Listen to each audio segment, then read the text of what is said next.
A woman with a face marked by tragedy travels west with dreams of a new beginning, only to be rejected when her scarred appearance is discovered. As she struggles to find her place in a town that judges by what it sees, a rugged cattle baron, with his own battle wounds, recognizes the strength and beauty beneath her scars. Before we jump back in, tell us where you're tuning in from. And if this story touches you, make sure you're subscribed, because tomorrow I've saved something extra special for you. The Montana Territory had never looked more promising than on the day Hannah Clarke decided to leave her past behind forever. At 24, she stood at the train station in Chicago, a worn leather valise clutched in her gloved hands, her face partially concealed by the wide brim of her bonnet. The late spring sunshine warmed the platform as passengers bustled around her, none giving a second glance to the solitary woman whose high collar and strategically arranged hair hid more than modesty dictated. Hannah adjusted her scarf with fingers that moved with deliberate grace. Since the fire that claimed her family home 3 winters ago, she'd lived with her aunt in a cramped apartment above a millinery shop, enduring pitying glances and whispered comments about her ruined beauty. The right side of her face and neck bore the angry evidence of that night, rippled skin that pulled her eyes slightly downward and traced patterns down to her collarbone and shoulder. Before the fire, Hannah had been considered a beauty, with porcelain skin and delicate features that had attracted numerous suitors. Now, mirrors were objects to be avoided, and courtship had become an impossible dream in a society that valued women primarily for their appearance. Inside her reticule, nestled beside her meager savings, was the letter that had given her hope. Hannah had memorized every word. Seeking a bride of good character and practical nature for established cattle ranch in Montana Territory. Must be willing to work alongside husband in building prosperous homestead. Age 20 to 30 preferred. Companionship, respect, and secure future guaranteed. Reply with description to Ethan Blackwell, Whispering Pines Ranch, Silver Creek, Montana Territory. The advertisement had appeared in the Chicago Tribune's matrimonial column. When Hannah had read it, something inside her had stirred. Not romantic notions, for she'd abandoned those along with her former face, but the practical hope for a life with purpose beyond being an object of pity or revulsion. You ought to consider carefully, her aunt had warned when Hannah showed her the clipping. The territories are wild places, and men who advertise for wives often have unrealistic expectations. I have nothing keeping me here, Hannah had replied, her voice soft but determined. And I've always been good with keeping a home and managing accounts. My scars don't affect my capabilities. Her aunt couldn't argue with that. Hannah Clarke might be scarred externally, but no one questioned her intelligence, efficiency, or work ethic. The fire that had marred her appearance had also tempered her character, burning away youthful frivolity and leaving a core of resilience. In her response to Mr. Blackwell, carefully composed with her aunt's help, Hannah had been honest about most things. Her cooking abilities, her education, her experience managing a household. But she'd mentioned her scars only in passing, describing them as some marks from a previous accident, without elaborating on their extent. It wasn't dishonesty, she reasoned, merely an emphasis on her qualities rather than her appearance. 3 exchanges of correspondence had followed, with Mr. Blackwell seeming pleased by her capabilities and practical approach to marriage. He'd described his ranch, 2,000 acres with a growing herd of cattle, a 2-story house built with his own hands and prospects that improved with each season.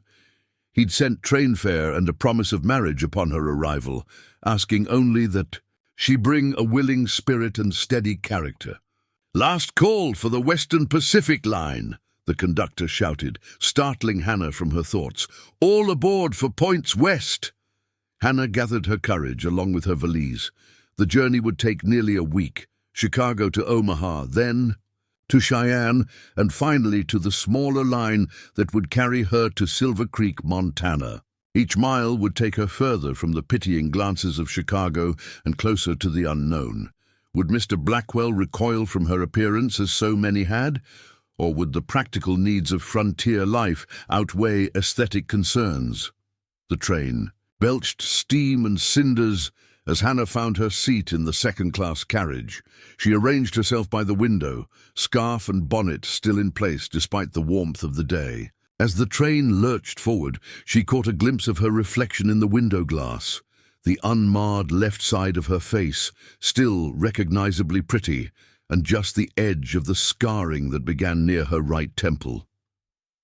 "New beginning," she whispered to herself as Chicago's familiar skyline receded. Nothing but forward now.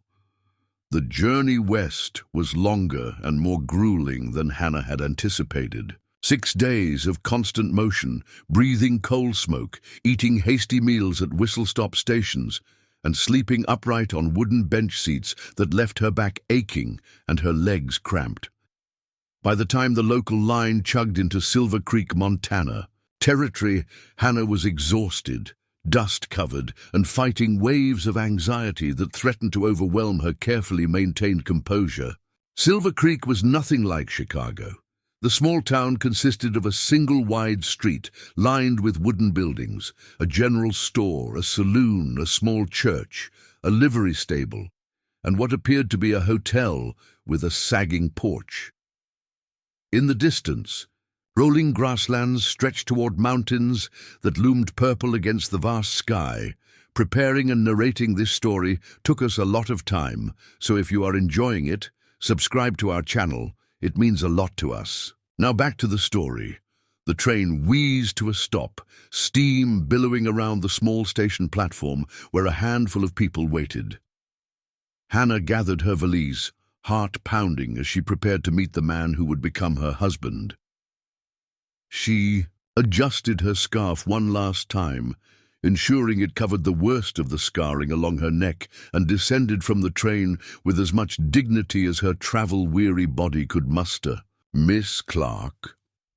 A tall man separated himself from the small group of waiting townspeople, approaching with measured steps. He was not what Hannah had expected. Ethan Blackwell was younger than his letters had suggested, perhaps 35 rather, than the 40-something she'd imagined.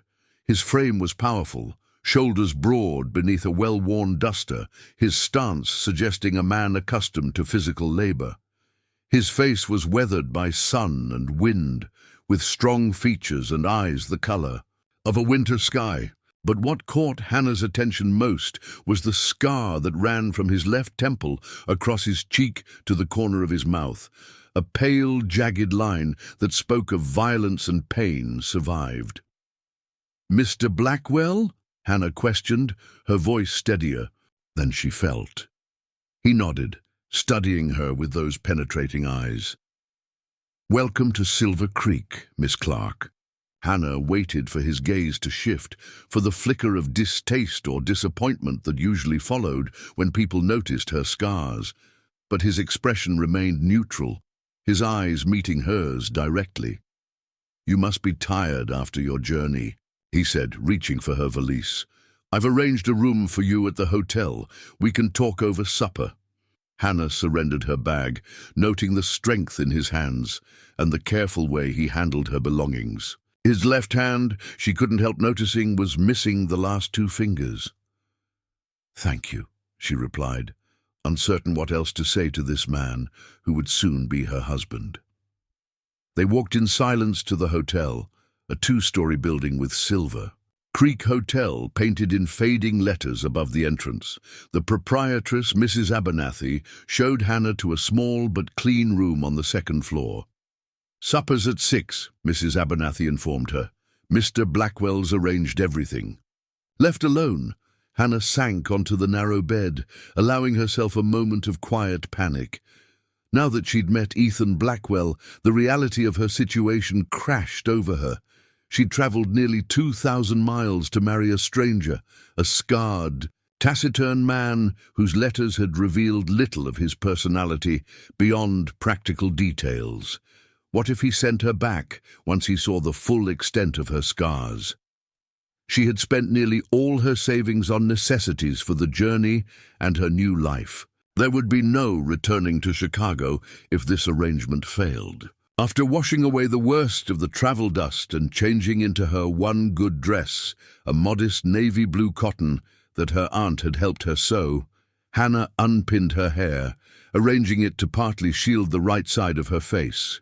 Then, taking a deep breath, she made her way downstairs at precisely 6 o'clock. Ethan Blackwell was waiting in the small dining room, rising as she approached. His duster had been replaced by a clean shirt and waistcoat, and his dark hair was still damp from washing. "You look refreshed," he said, gesturing to the chair across from him. "I hope the room is satisfactory." "Very, thank you." Hannah took her seat, careful to keep the scarred side of her face angled away from him and the other diners. A server placed plates of beef stew and fresh bread before them. They ate in awkward silence for several minutes, Ethan watching her, with an intensity that made Hannah increasingly uncomfortable. She'd expected questions about her journey, or perhaps comments about the town and ranch.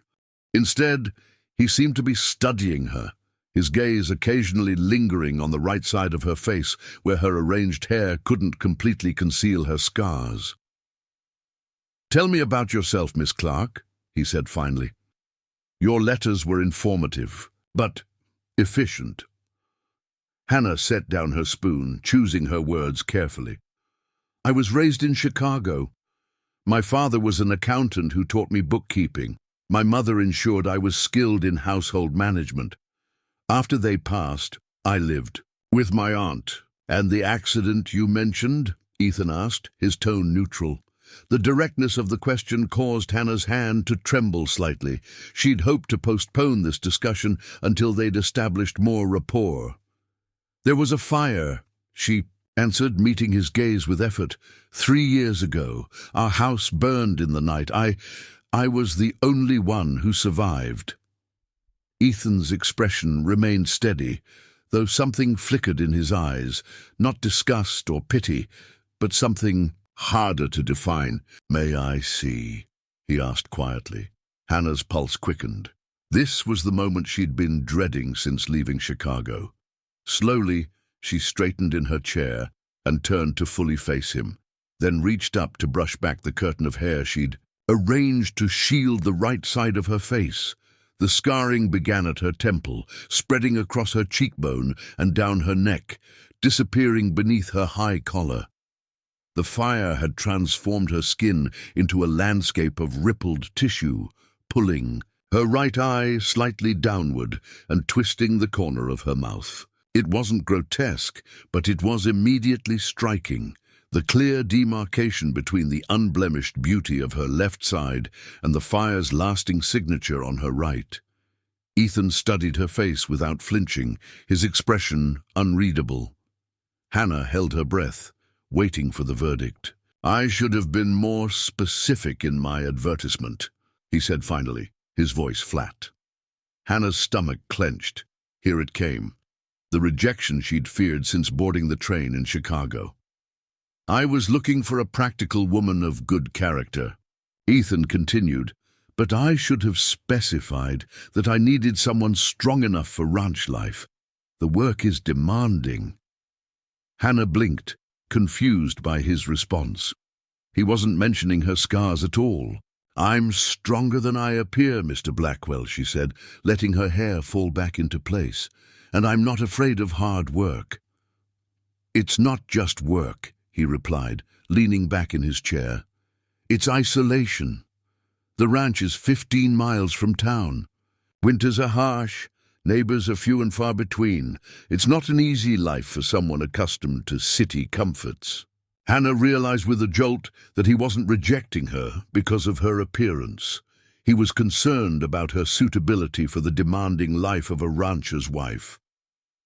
"Mr. Blackwell," she said, finding her voice, "I may have been raised in Chicago, but I'm not some delicate flower-seeking adventure. I'm looking for a place where I can be useful, where I can build something meaningful." She paused, then added more softly, "And perhaps find a measure of peace away from pitying glances and whispered comments." Something in Ethan's expression shifted, a subtle relaxation around his eyes, a slight easing of his rigid posture. "We all have our scars, Miss Clarke," he said, his hand unconsciously moving to the jagged line that crossed his cheek. "Some are just more visible than others." The simple statement, devoid of both pity and platitude, struck Hannah with unexpected force. For 3 years, people had either pretended not to notice her scars or treated them as a tragedy too terrible to acknowledge directly. Ethan Blackwell had done neither. "How did you get yours?" she asked, surprising herself with her boldness. "Apache raid 10 years ago," he replied without hesitation. "I was a cavalry scout before I started ranching. We were ambushed in a canyon. I was the only survivor." The parallels between their experiences, both sole survivors of tragedies that had marked them permanently, created an unexpected connection, a thread of understanding that required no elaboration. "If you're still willing," Ethan said after a moment, "I'd like to proceed with our arrangement, but I want you to see the ranch first, to understand what you'd be agreeing to. We can ride out tomorrow, and if you find it unsuitable, I'll pay for your return ticket to Chicago." The fairness of his proposal touched Hannah more deeply than any romantic overture could have. He was offering her a choice based on practical considerations rather than making assumptions about her capabilities.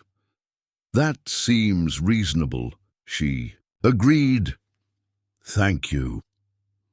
They finished their meal with less tension between them, discussing the town and its inhabitants.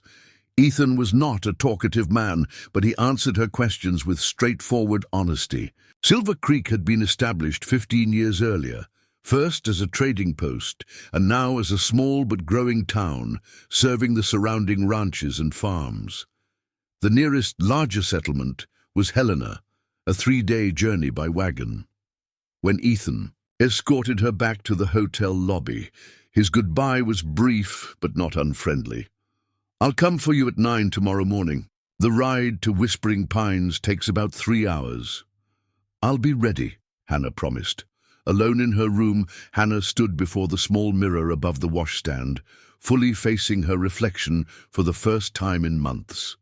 The scars were unchanged. They would always be with her, but somehow they seemed less defining after her conversation with Ethan Blackwell. "We all have our scars," she whispered to her reflection, testing his words. "Some are just more visible than others."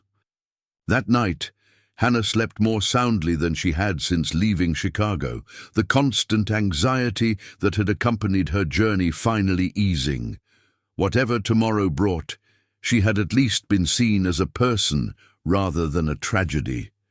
It was more than she had dared to hope for when boarding the train 6 days ago. Morning arrived with the sound of wagons and horses on the street below. Hannah dressed in her most practical outfit, a sturdy brown skirt and white shirtwaist, with a jacket for the journey. She pinned her hair in a simple bun, making no attempt today to hide her scars. If she was to make a new life in Silver Creek, it would have to be as she truly was, not as a woman perpetually hiding behind arranged hair and high collars.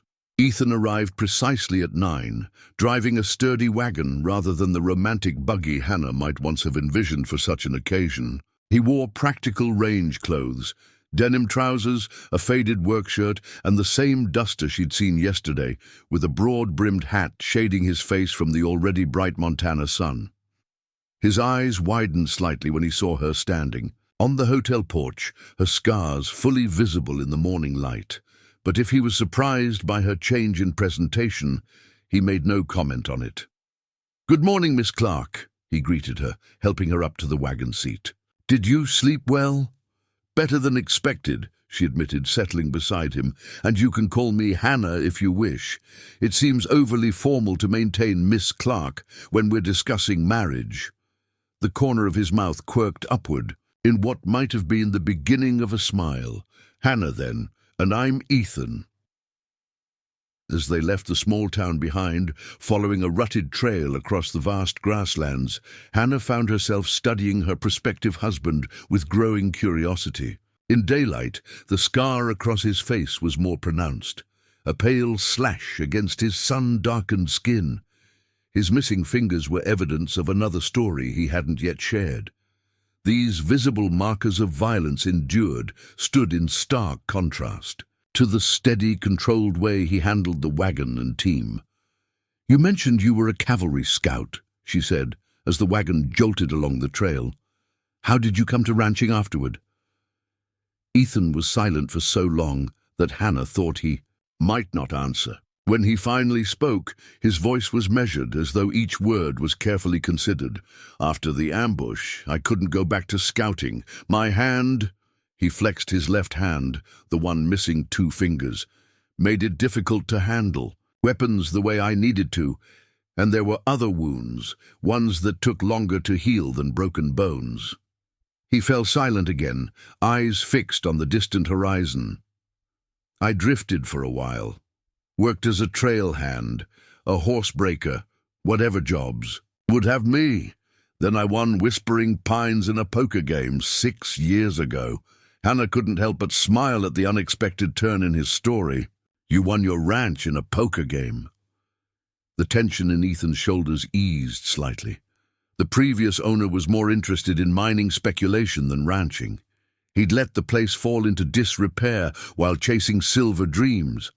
"I've spent the last 6 years rebuilding it. And now you need a wife to complete your establishment," Hannah observed, trying to keep her tone light despite the seriousness of their situation. Ethan glanced at her, his winter sky eyes assessing. "I need a partner," he corrected. "Someone to share the work and the rewards. Ranching isn't a one-person endeavor." The honesty of his response was refreshing. No romantic platitudes, no promises of devotion. Just the straightforward acknowledgement of practical needs and mutual benefits. As they traveled, the landscape unfolded around them in a vastness Hannah had never experienced in Chicago. Rolling grasslands stretched to the horizon, dotted with wildflowers and occasional stands of cottonwoods marking hidden creeks. In the distance, the mountains rose blue and imposing, their peaks still snow-capped despite the late spring warmth. "It's beautiful," Hannah said softly. The immensity of the land, both intimidating and exhilarating. "It can be harsh, too," Ethan warned. "Blizzards in winter that can bury a house to its eaves, summer storms that bring hail the size of hens' eggs, drought that turns all this green to dust." He paused, adding almost reluctantly, "But yes, it's beautiful." They stopped to rest. The horses at midday, sharing a simple meal of bread, cheese, and dried apple slices that Ethan had brought in a sack. Sitting on a fallen log beside a small creek, they ate in companionable silence, watching meadowlarks dart among the grasses. "May I ask you something personal?" Ethan said suddenly, breaking the peaceful quiet. Hannah tensed slightly, but nodded. "Of course. Why did you answer my advertisement truthfully?" The directness of the question deserved an equally direct answer. Hannah considered her words carefully before responding. "Before the fire, I had suitors, men who praised my beauty and claimed to adore me. Afterward, those same men couldn't bear to look at me. Some pretended it was concern for my health that kept them away. Others simply disappeared." She traced a pattern in the dust with the toe of her boot. "I realized that what they had valued was never truly me, just the packaging I came in." She looked up, meeting Ethan's steady gaze. "Your advertisement asked for practical qualities, good character, willingness to work. Not beauty or social graces. I thought perhaps a man who valued such things might see beyond. She gestured toward her scarred face. This. Ethan nodded slowly, absorbing her words. Fair enough. He paused, then offered his own truth in return. Most women in these parts are either already married or wouldn't consider a life so far from town. The few single women who visited Whispering Pines found it too isolated, too demanding. His mouth twisted in a wry smile that pulled at his scar. Or perhaps they found its owner too damaged for their liking. The simple honesty of his statement created another moment of connection between them. Two people who had learned the hard way how quickly appearance could override all other considerations in others' evaluations. They resumed their journey after the brief rest, the wagon following the meandering trail as it wound through increasingly hilly terrain. Eventually, they crested a rise, and Ethan drew the horses to a halt. Whispering Pines, he said, gesturing toward the valley below. Hannah leaned forward, taking in her first view of what might become her home. The ranch sprawled across the valley floor, centered around a two-story house built of squared logs with a wide porch wrapping around three sides. Several outbuildings clustered nearby: a barn, bunkhouse, smokehouse, and what appeared to be a workshop. A creek meandered through the property, its banks lined with the tall pines that gave the ranch its name. In fenced pastures, cattle grazed, at least 100 head by Hannah's quick estimation, while horses moved in a corral near the barn.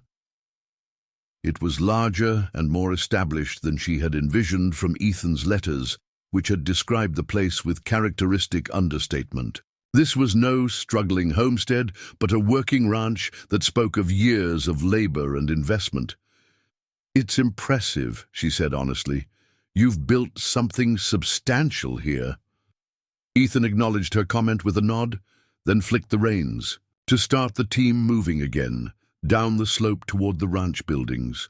As they approached, Hannah noticed details that hadn't been visible from a distance. The house showed signs of ongoing improvements: new shingles on part of the roof, fresh-cut lumber stacked near a partially completed addition. The barn was large and well-maintained, with a windmill nearby pumping water into a stock tank. A man emerged from the barn as they drew near, tall and lanky, with graying hair beneath a battered hat. He lifted a hand in greeting, then stopped abruptly when he caught sight of Hannah beside Ethan. "That's Jim Garrett, my foreman," Ethan explained, as he returned the wave. He and his wife Mabel live in the smaller cabin behind the main house. There are also 2 ranch hands who stay in the bunkhouse, Pete Sullivan and young Tom. They're probably out with the herd. Hannah nodded, suddenly nervous about meeting these people who were part of Ethan's established life. Would they stare at her scars? Would they whisper about their boss bringing home a damaged woman? Ethan seemed to sense her anxiety. "They're good people," he said quietly, "and they know better than to judge by appearances." The simple reassurance steadied her as the wagon rolled into the ranch yard. Jim Garrett approached, curiosity evident in his weathered face as he took in Hannah's appearance. To his credit, his gaze didn't linger on her scars, instead meeting her eyes with frank appraisal. "Miss Clarke, I presume," he said, removing his hat. "Jim Garrett, welcome to Whispering Pines." "Thank you, Mr. Garrett," Hannah replied, allowing Ethan to help her down from the wagon. "Jim," Ethan said, "tell Mabel we have a guest for dinner. Miss Clarke will be staying in the main house tonight. We'll bring her back to town tomorrow after she's had a chance to see the ranch properly." The foreman nodded, his expression revealing nothing about what he might think of this arrangement. "I'll let her know. She'll be pleased for the company." He turned to Hannah with a hint of a smile. "Mabel complains there are too many men around here, says it makes for boring conversation." As Jim headed toward the small cabin to inform his wife, Ethan led Hannah toward the main house. Up close, it was even more impressive, built with care and attention to detail, rather than the hasty construction of many frontier homes. The porch was wide and inviting, with several chairs positioned to catch the afternoon shade. Inside, the house was surprisingly spacious and well-furnished.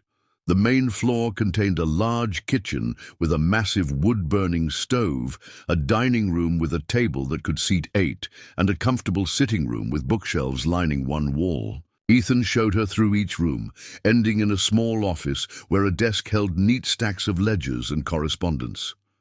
"You keep proper accounts," Hannah observed, noting the organized system. "Try to," Ethan replied, "though I'm better with cattle than columns of figures." Upstairs were 4 bedrooms, the largest, obviously Ethan's own, simply furnished with a bed, chest of drawers and washstand. The other rooms were clean but sparsely furnished, awaiting purpose or occupants. "This would be yours," Ethan said, showing her a pleasant corner room with windows facing east and south, "if you decide to stay." Hannah moved to the window, looking out over the ranch yard and the pine-studded hills beyond. The view was breathtaking, expansive in a way that made her Chicago life seem cramped and confined. "It's beautiful," she said softly. "It's isolated," Ethan countered, leaning against the doorframe. "Town is 3 hours by wagon in good weather, longer in winter.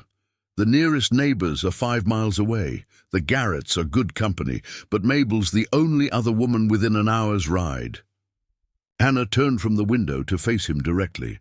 "Mr. Blackwell, Ethan, I appreciate your candor about the challenges, but perhaps you should know that isolation has been my reality for 3 years, even in the midst of Chicago."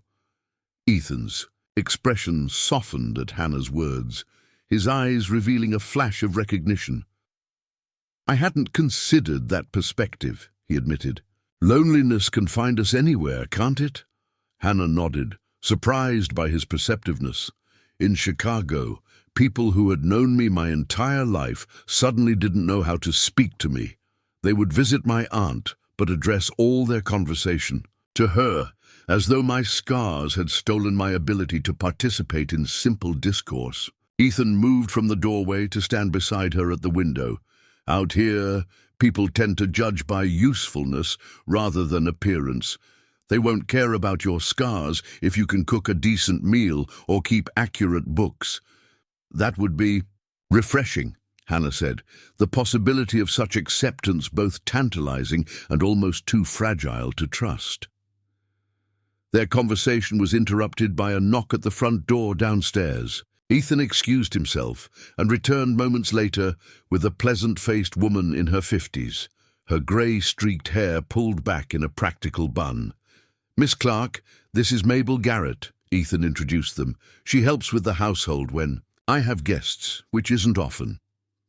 "It's a pleasure to meet you, dear," Mabel said warmly, her gaze taking in Hannah's scars with a momentary flicker of surprise that quickly gave way to genuine welcome. "I hope you'll stay for dinner. I've got a beef stew that's been simmering since morning and fresh-baked bread besides." "Thank you, Mrs. Garrett.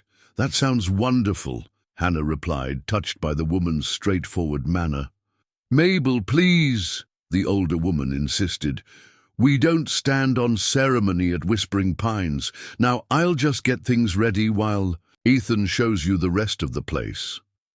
For the remainder of the afternoon, Ethan guided Hannah through the workings of the ranch. He showed her the barn, with its stalls for horses and milk cows, the smokehouse where meat was preserved, the root cellar dug into a hillside that kept vegetables and fruits cool even in summer heat. Each building and area revealed the careful planning and hard work that had gone into creating this self-sufficient operation. "You've built something impressive here," Hannah observed as they walked back toward the house in the golden light of late afternoon. "Far more than I expected from your letters." Ethan shrugged, uncomfortable with the praise. "I described the essentials, didn't see the point in elaborating." "Is that why you didn't mention your scar?" she asked, the question escaping before she could reconsider it. He glanced at her, surprise evident in his expression. "I suppose I don't think about it much anymore. It's just part of me, like having brown hair or being tall." His matter-of-fact Attitude struck Hannah forcefully. What would it be like to reach that point with her own scars, to see them as simply a feature rather than a defining characteristic? Dinner was served at the large kitchen table, with Jim and Mabel joining them. The stew was delicious, the conversation surprisingly easy. The Garretts asked Hannah about Chicago without prying into her personal history, sharing in turn stories about their 20 years in Montana Territory. They had come west after losing their farm in Missouri during the war, starting over with nothing but determination and hard work. "Just like the boss here," Jim said, nodding toward Ethan. "Turned this rundown place into one of the best operations in the county, though I still say he cheated in that poker game." Ethan's mouth quirked in that almost smile Hannah was beginning to recognize. The man had 3 kings showing. It's not my fault he couldn't remember what his hole card was. Their easy banter revealed a relationship built on mutual respect and shared hardship. Hannah found herself relaxing, drawn into their conversation, even contributing occasional stories of her own about Chicago's rapid growth and recovery after its Great Fire. As the meal concluded, Mabel shooed the men away. "You two go smoke those smelly cigars Jim's been saving. Miss Clarke can help me with the dishes, and we can talk without you menfolk interrupting every other sentence." Alone with the older woman, Hannah braced herself for the inevitable questions about her scars. Instead, Mabel handed her a dish towel and began speaking about entirely practical matters. "So Ethan says you have experience with household management and bookkeeping. That'll be a blessing. He's meticulous with the ranch books but hopeless with household accounts. Can't tell you how many times he's run out of coffee or sugar because he forgot to order supplies." Hannah dried dishes as they talked, gradually realizing that Mabel wasn't going to ask about her appearance at all. The older woman treated her as simply a potential addition to the ranch, evaluating her suitability based on her skills rather than her looks. "You'll want to start a kitchen garden right away if you stay," Mabel continued. "The growing season's short, but the soil's rich, and we get enough rain most years. I've got seedlings you can have to get started." "You seem very certain I'll be staying," Hannah observed, placing a dried plate on the stack. Mabel gave her a shrewd look. "You've got the same look in your eye that I had when Jim and I first saw this valley, like you're measuring it for curtains already." She paused in her washing. "And if you don't mind my saying so, you look at Ethan with more interest than a woman seeking only a practical arrangement." Heat rose in Hannah's cheeks. "I barely know him. But you recognize something in him, don't you? Something that matches what's in you." Mabel's perceptiveness was unsettling. "You both carry your wounds where everyone can see them. Makes for a certain kind of honesty that most folks never have to face." Before Hannah could respond to this unexpected insight, the men returned from their cigars, bringing with them the scent of tobacco and the cool evening air. That night, alone in the guest bedroom, Hannah stood at the window looking out at the star-filled Montana sky. Chicago's lights and smoke had never allowed for such a display. Thousands of stars scattered across the darkness, the Milky Way a luminous band overhead. The immensity of it made her feel small yet somehow significant, a part of something vast and enduring. Tomorrow she would need to make her decision.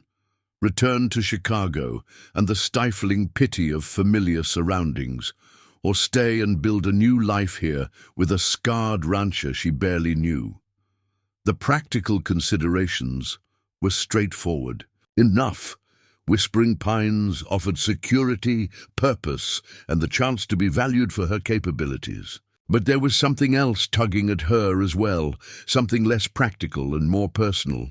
In Ethan Blackwell, with his quiet strength and matter-of-fact acceptance of both his scars and hers, Hannah sensed the possibility of a deeper connection than she had dared to hope for when answering his advertisement. Not the romantic fantasy of her youth, but something more substantial, a partnership built on mutual understanding and respect.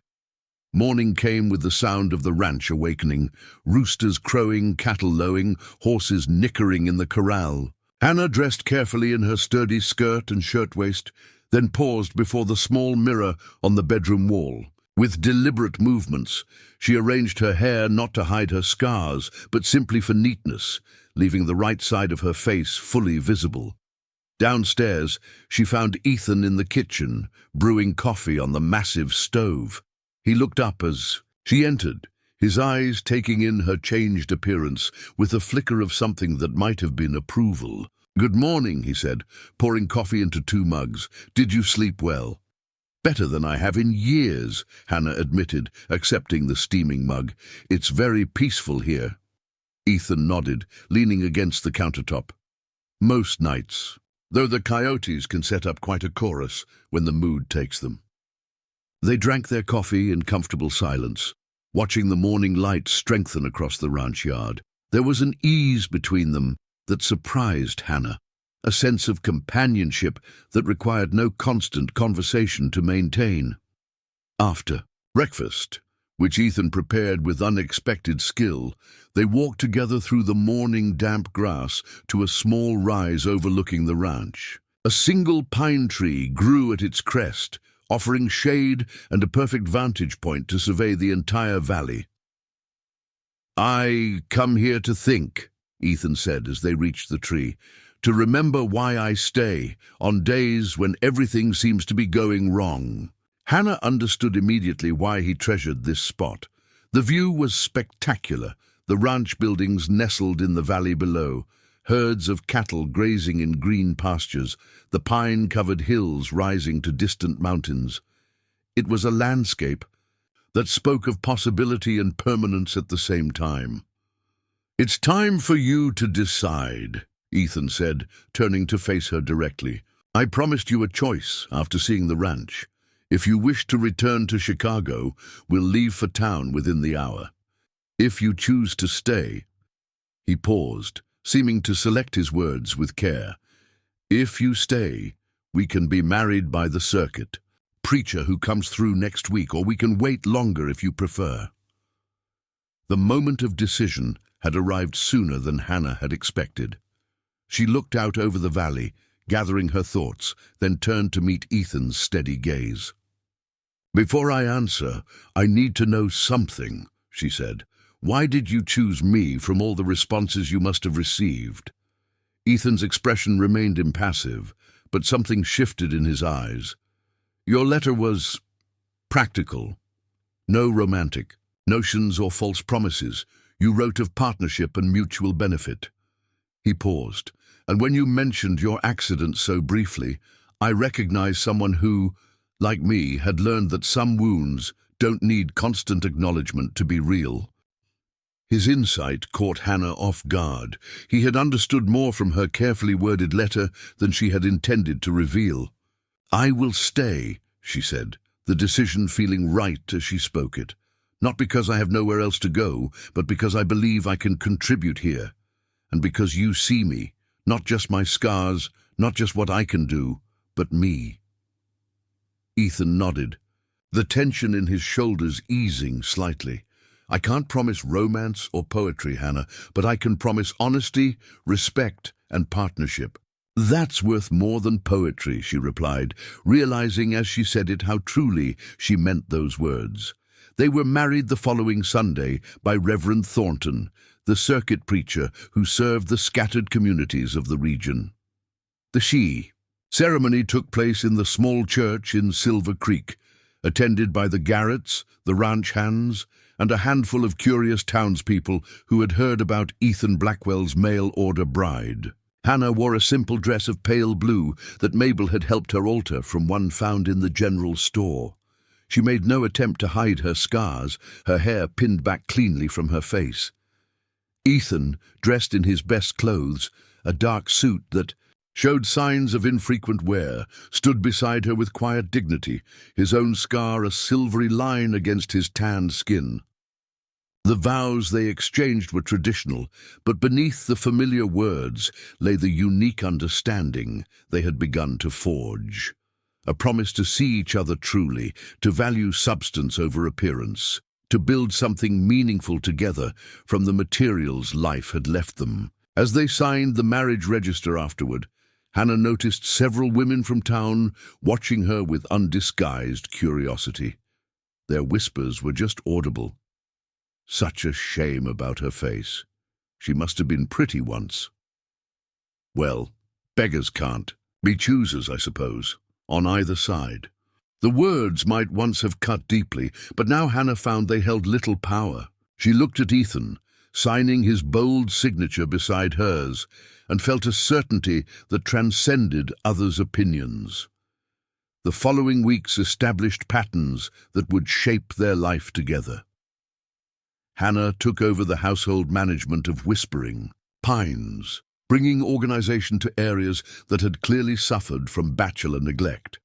She established a kitchen garden with Mabel's help, set up proper household accounts, and began transforming the main house from a functional shelter to a genuine home. Ethan, for his part, included her in ranch decisions from the beginning. Each evening, they would sit at the desk in his office, now their office, reviewing the day's operations and planning for the future. He valued her sharp mind and accounting skills, while she came to appreciate his deep knowledge of cattle and land management. Their personal relationship developed more slowly, with careful steps on both sides. They shared the main bedroom now, but physical intimacy was approached with the same thoughtful consideration they brought to other aspects of their partnership. Ethan never pressed, never assumed, always asking with actions or words if each new closeness was welcome. Hannah discovered that beneath his reserved exterior lay a man of profound sensitivity, though he would have rejected such a description. His gentleness with injured animals, his patience with the youngest ranch hand who was still learning his trade, his quiet gestures of consideration toward her, all revealed character far deeper than mere politeness. One evening in late summer, as they sat on the porch watching fireflies rise from the grass, Ethan broke their comfortable silence with an unexpected question. "Are you happy here, Hannah?" She turned to study his face in the fading light. "Yes, I am. Are you having doubts about our arrangement?" Ethan shook his head. "Not doubts, just making sure. This isn't the life you were raised for. No theater, no department stores, no society." Hannah smiled at the contrast he drew. "Those things were never important to me, even before the fire. And what I have here is worth far more: purpose, respect, partnership." She paused, then added softly, "And a husband who sees me clearly." Ethan reached across the space between their chairs, taking her hand in his. The missing fingers on his left hand made his grip distinctive, unmistakably his. "I never expected to find someone who would look at me the way you do," he admitted, his voice low. "As though my scars are just features, not flaws." "Because they are," Hannah said simply. "They're part of your story just as mine are part of me. They show we've survived." The months passed, seasons changing from summer's heat to autumn's painted splendor to winter's crystalline beauty. Hannah adapted to ranch life more easily than she had anticipated, finding satisfaction in work that produced tangible results. Full pantry shelves for winter, balanced account books, a well-ordered household that supported the ranch's operations. Her relationship with the people of Silver Creek developed more slowly. Some, like the storekeeper's wife, Mrs. Hollister, seemed determined to view her with pitying condescension. Others, particularly those who had their own visible or invisible scars from frontier hardships, accepted her more readily. Dr. Samuel Porter, the town's elderly physician, became an unexpected ally after Hannah helped deliver a ranch hand's baby when the doctor was delayed by impassable roads. Her calm competence during the crisis earned his professional respect, and soon they were exchanging knowledge, his formal medical training for her practical experience with herbal remedies.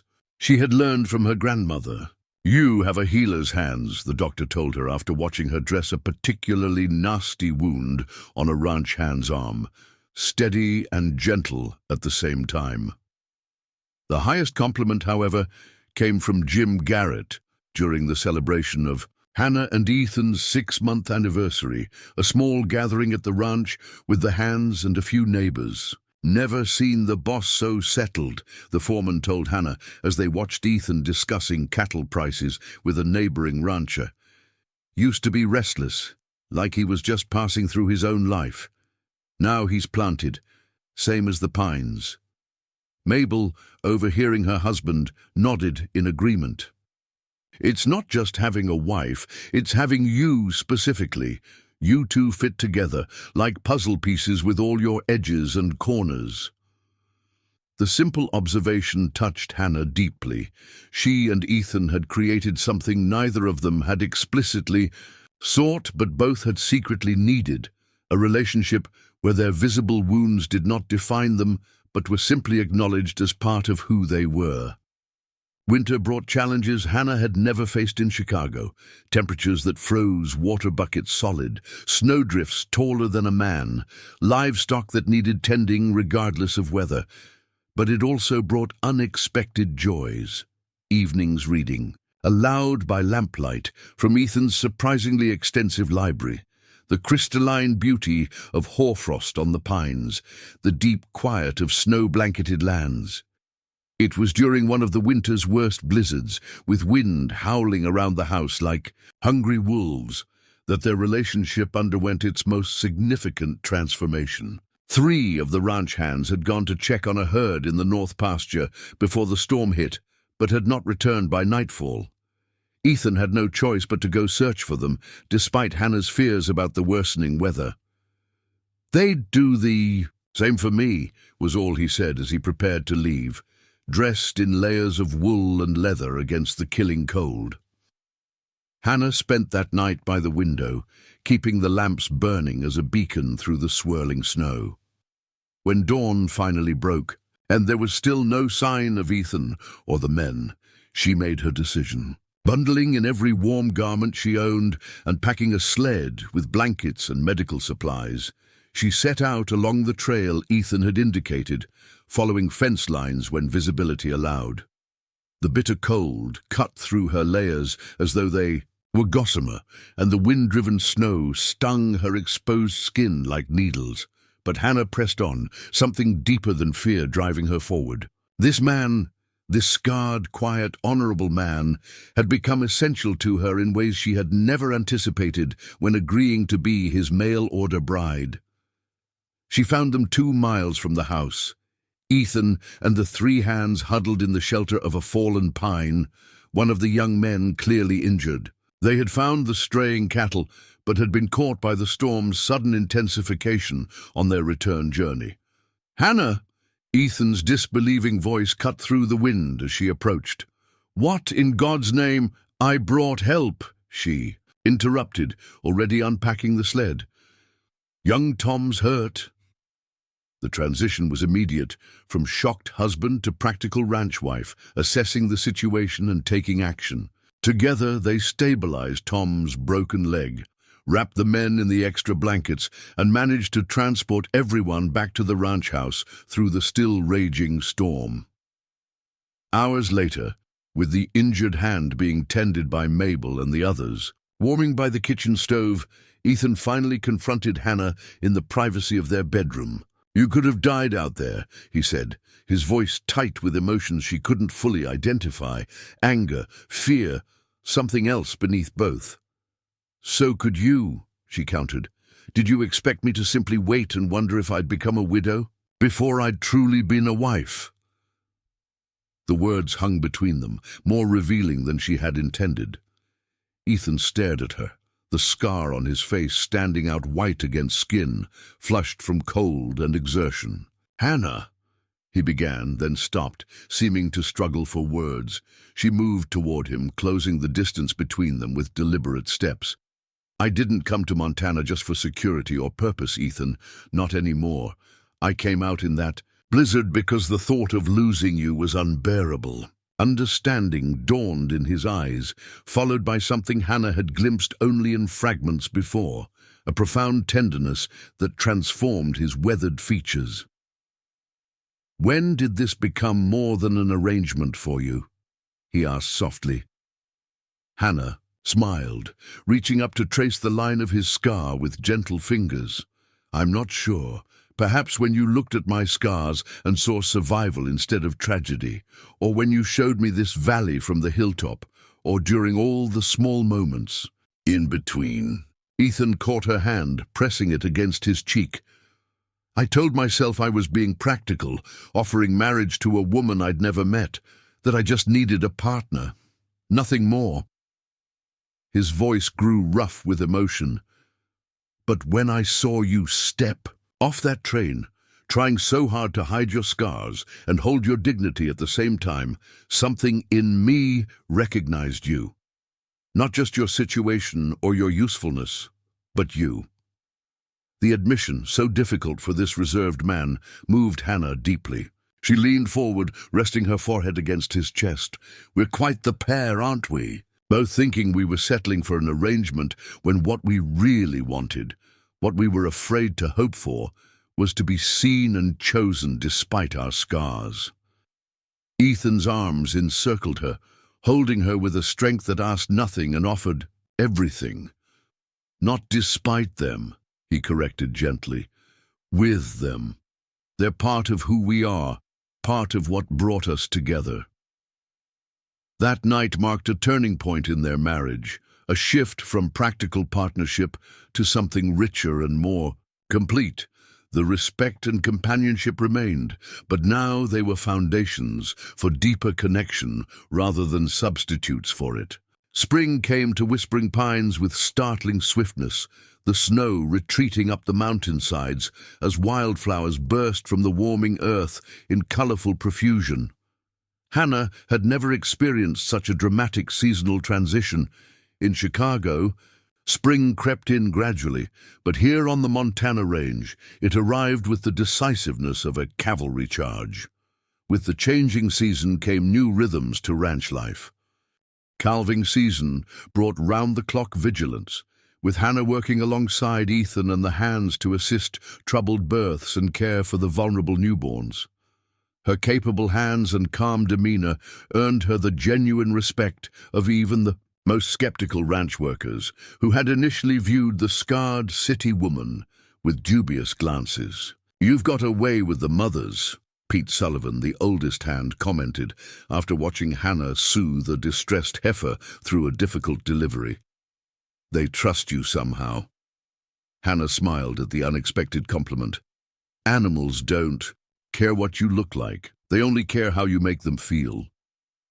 As the weeks passed and the landscape transformed from brown to vibrant green, Hannah found herself experiencing a parallel transformation.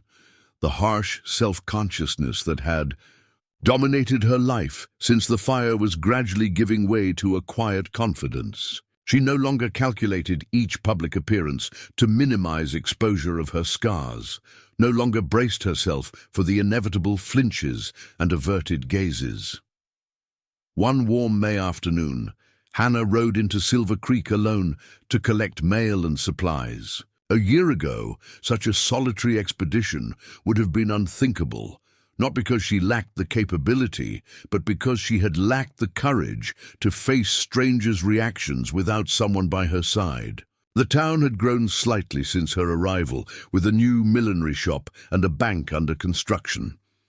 As Hannah tied her horse outside the general store, she noticed a group of women she hadn't seen before gathered on the boardwalk. Their fashionable dresses and impractical parasols marked them as newcomers, perhaps wives of the bankers or railroad men who were bringing civilization to these frontier towns. Hannah nodded politely as she passed them, registering the momentary widening of eyes, the instinctive recoil as they noticed her scarred face. Once, such reactions would have sent her retreating into herself, desperate to escape their gaze. Today, she merely continued into the store, her purpose undiminished by their discomfort. Mr. Hollister, the storekeeper, greeted her with genuine warmth. "Mrs. Blackwell, good to see you. Your order from St. Louis came in on yesterday's stage." "Wonderful," Hannah replied, pleased that the books she'd ordered for Ethan's birthday had arrived in time. And I'll need the usual monthly supplies as well." As Mr. Hollister gathered her items, the bell above the door jangled, and the group of women entered. Their whispers were just audible. "That's her, the scarred woman Mrs. Peterson mentioned." "How dreadful! Do you suppose it was a fire? Poor Mr. Blackwell, having to look at that every day." A year ago, even 6 months ago, such comments would have cut deeply. Today, Hannah found herself feeling something unexpected: pity. These women, with their perfect complexions and fashionable attire, were trapped in a world where appearance determined worth. They couldn't possibly understand what she had discovered at Whispering Pines, that being truly seen, scars and all, was worth more than being merely admired. When her business was concluded, Hannah turned to face the women directly. "Good afternoon, ladies. I'm Hannah Blackwell of Whispering Pines Ranch. You must be new to Silver Creek." The direct address clearly discomfited them, but social training prevailed.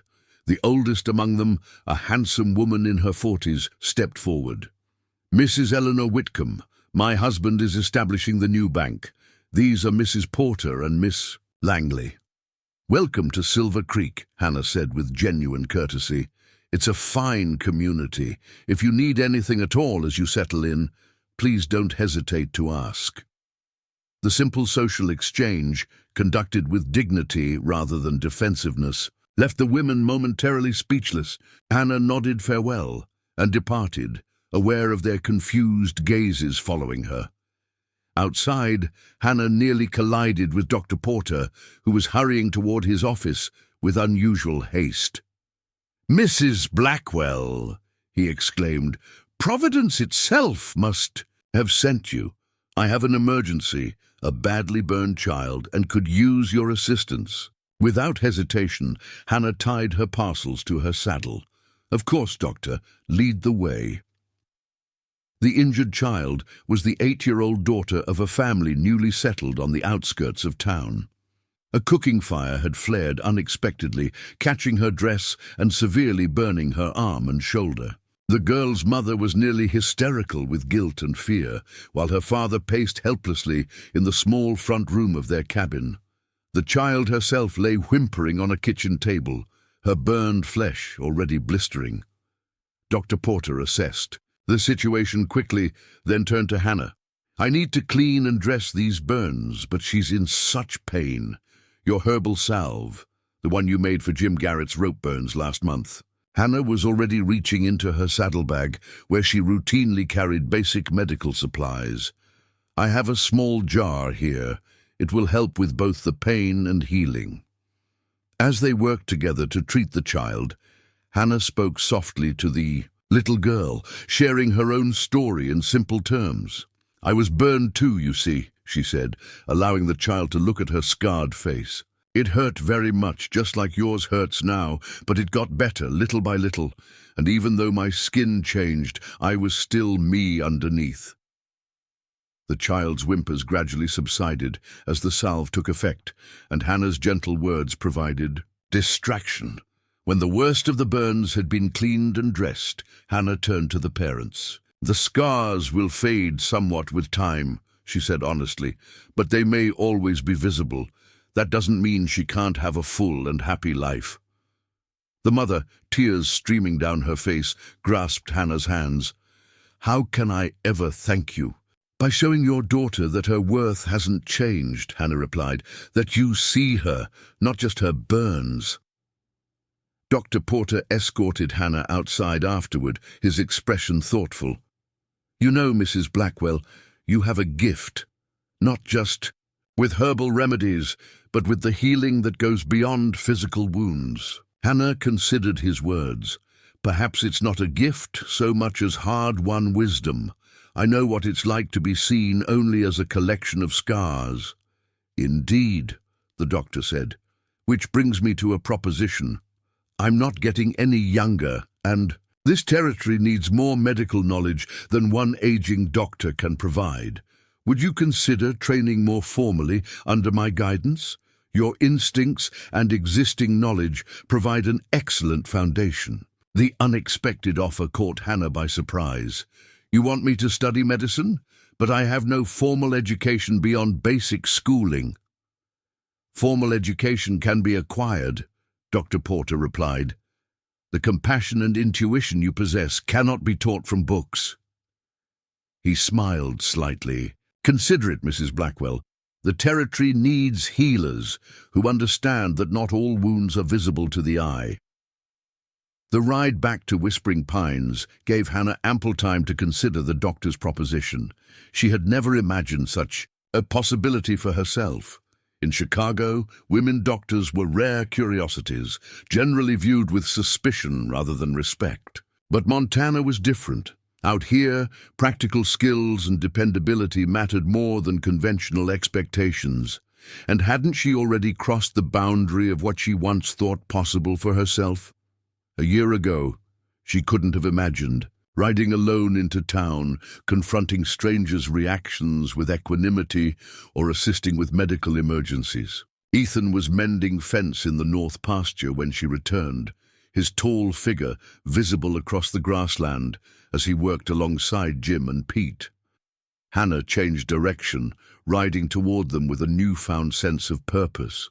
As she approached, Ethan looked up, shading his eyes against the afternoon sun. The smile that transformed his face at the sight of her still startled Hannah with its unguarded warmth. This reserved man, so careful with his emotions, had gradually allowed her to see beneath his protective layers, just as she had with him. "You're back earlier than expected," he said as she dismounted. "Everything all right in town?" Hannah nodded, accepting the canteen he offered. "The mail came, including that package I was waiting for." She grinned at his curious expression. "No, I won't tell you what it is. Your birthday isn't until next week." Ethan mock-growled at her teasing, then noticed her expression. Something else happened. It wasn't a question. In the months of their marriage, he had learned to read her moods with uncanny accuracy, just as she had learned to interpret his most subtle expressions. "Dr. Porter asked if I would consider training with him," Hannah said, "as a medical apprentice." Ethan's eyebrows rose, but he didn't dismiss the idea outright as many husbands might have. "What do you think about that?" The simple question, with its implicit recognition of her autonomy, reminded Hannah yet again of how rare their partnership was. Ethan never assumed authority over her decisions or dictated her activities. Their marriage was truly a collaboration of equals. "I'm intrigued," she admitted. "I never considered such a possibility before.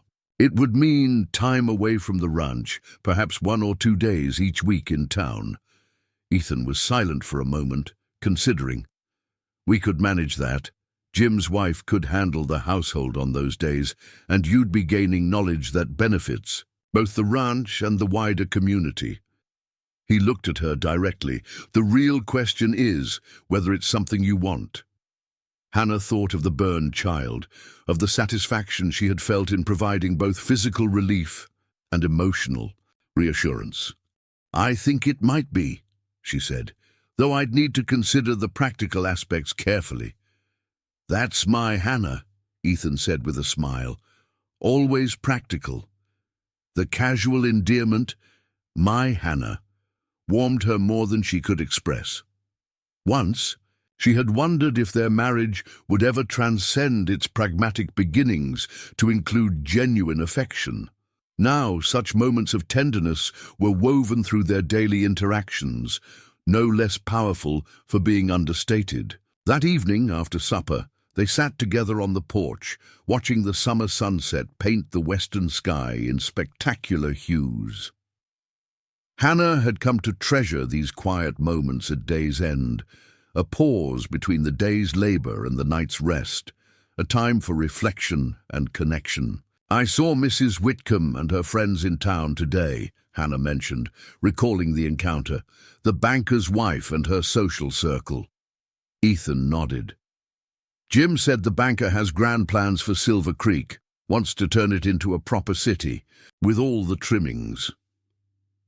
They were quite taken aback by my appearance, Hannah continued. But do you know what's strange? For the first time, I didn't feel diminished by their reactions. She turned to look at him in the fading light. I actually felt sorry for them, with their narrow vision of what makes a person valuable. Ethan reached across the space between their chairs, taking her hand in his. That's because you've learned what they haven't, that true beauty isn't about flawless surfaces. It's about strength that shows through cracks, about scars that tell stories of survival. His words, unusually poetic for this plain-spoken man, touched Hannah deeply. When did the cattle baron become a philosopher? She teased gently, deflecting the emotion that threatened to overwhelm her. When his mail-order bride turned out to be wiser than all the books in his library, Ethan replied with equal lightness. Though his eyes remained serious, the moment was interrupted by the sound of approaching horses, unusual at this hour when most of the hands would be at the bunkhouse or in town. Ethan rose, his posture alert, as he peered into the gathering. Dusk. "Riders coming," he said, his voice shifting from tender to cautious, 3 of them moving fast. Hannah stood beside him, watching as the figures resolved into distinct shapes. 3 men on lathered horses, pushing hard toward the ranch house. As they drew nearer, she recognized the center rider as Deputy Williams from Silver Creek. "Trouble," Ethan muttered, moving down the porch steps to meet the approaching riders. The men reined in sharply, their horses blowing from the hard run. Deputy Williams dismounted, his young face grave beneath his dust-covered hat. "Mr. Blackwell," he began without preamble. "We've got a situation. Stage was robbed about 10 miles east of town. Driver killed, passengers wounded. One of them's Dr. Porter, shot in the chest. He's asking for Mrs. Blackwell." Hannah gasped, the news striking like a physical blow. "Is he—" "Alive, ma'am, but barely," the deputy replied. "They've taken him to the hotel in town. Docky said you'd know what to do for him until the surgeon can come from Helena." Ethan was already moving, issuing rapid instructions to prepare fresh horses. Hannah hurried inside to gather her medical supplies, her mind racing. Dr. Porter had basic surgical instruments at his office, but she'd need her herbal preparations as well, particularly those for pain, infection, and bleeding. Within 20 minutes, they were galloping towards Silver Creek, the cooling night air rushing past them as their horses stretched out in ground-devouring strides. Hannah's thoughts tumbled between practical preparations and personal anguish. Dr. Porter had become more than a professional associate. He was a friend and mentor, one of the first in Silver Creek to see beyond her scars to her capabilities. The town was in an uproar when they arrived, with clusters of anxious citizens gathered in the street discussing the robbery. Hannah and Ethan dismounted at the hotel, rushing inside where Mrs. Peterson, the hotel owner, directed them upstairs. To the best guest room. Dr. Porter lay on the bed, his normally ruddy complexion now ashen. Blood had soaked through the makeshift bandages pressed to his chest, and his breathing was shallow and irregular. Beside him stood Mrs. Whitcomb. The banker's wife Hannah had met earlier that day, her fine dress stained with blood, her coiffed hair now disheveled. "Mrs. Blackwell," the doctor whispered, his eyes lighting with recognition. "Good. Listen carefully. The bullet, left lung, I think. No exit wound. You'll need to extract it." Hannah paled at his instruction. "Doctor, I've never performed surgery. Surely we should wait for the surgeon from Helena." "Won't survive that long," Porter said, his voice weakening. "You've assisted me enough to know the basics. Your hands are steady, and you understand anatomy better than anyone else here." "I'll help," Mrs. Whitcomb said unexpectedly. All eyes turned to her in surprise. She straightened her shoulders. "Before I was Mrs. Whitcomb, I was a nurse during the war. I've assisted with bullet extractions before." Hannah had no time to marvel at this revelation from the seemingly frivolous socialite. Dr. Porter's condition was deteriorating rapidly, and decisions had to be made. We'll need hot water, clean linens, whiskey and all the lamps you can find, she instructed. Ethan, who nodded and went to organize these necessities. To Mrs. Whitcomb, she said, "Help me prepare him. We need to clean the wound area and arrange proper access." Working together, the two women cut away the doctor's bloodied clothing and cleaned the area around the bullet wound. As they worked, Hannah noted Mrs. Whitcomb's competent movements and focused expression. The superficial society woman had vanished, replaced by a capable professional with clearly extensive experience. "My husband doesn't know," Mrs. Whitcomb said quietly as they prepared the surgical tools from Dr. Porter's bag. "About my nursing work. He thinks I was safely at home during the war, hosting tea parties for officers' wives." Her expression hardened. Men often see only what they expect to see. Hannah nodded, understanding completely, and sometimes that blinds them to our true capabilities. By the time Ethan returned with the requested supplies, they had positioned Dr. Porter as best they could and prepared the area for surgery. Hannah washed her hands thoroughly with strong soap, then doused them in whiskey as she'd seen the doctor do before procedures. "Are you certain, Hannah?" Ethan asked, his concern evident. "This is far beyond setting broken bones or treating burns." Hannah met his gaze steadily. "I'm the only chance he has until the surgeon arrives, and he would do the same for any of us." The procedure that followed tested Hannah's composure and skills beyond anything she had previously attempted. With Mrs. Whitcomb providing guidance based on her battlefield experience, Hannah carefully probed for the bullet, constantly monitoring Dr. Porter's breathing and pulse.